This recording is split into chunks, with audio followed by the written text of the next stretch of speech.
Hi friends, welcome to my channel.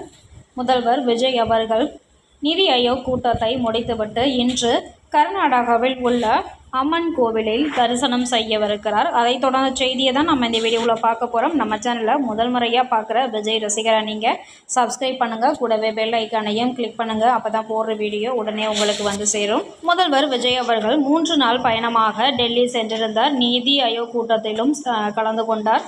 இந்த கூட்டத்தில் கலந்து கொண்ட முதல்வர் விஜய் அவர்கள் நீட் தேர்வை ரத்து செய்யணும், 12ஆம் வகுப்பு மதிப்பெண் அடிப்படையில் இந்த MBBS சீட்டு வந்து கொடுக்கணும், அப்புறம் அனைத்து பின்தங்கிய குடும்பங்களுக்கு இலவச வீட்டு வசதி செய்து தரணும், இளைஞர்களுக்கு வேலை வாய்ப்புக்கான ஒரு முக்கியமான திட்டத்தையும் முன்மொழிந்திருக்காரு.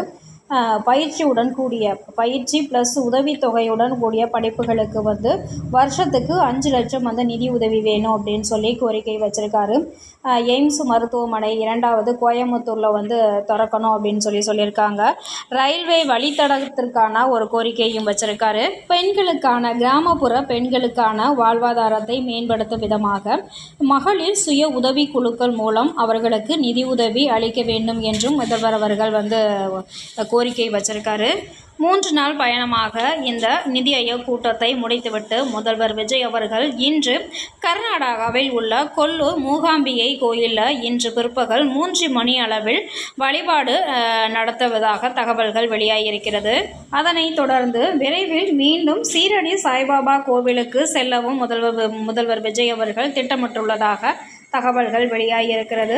முதல்வர் சாய்பாபா கோவிலில் தரிசனம் முடித்துவிட்டு இன்று தமிழகம் திரும்புவார் என எதிர்பார்க்கப்படுகிறது. தொடர்ந்து நம்ம சேனலை பாருங்கள், சப்ஸ்கிரைப் பண்ணுங்கள். தேங்க்யூ ஃபார் வாட்சிங்.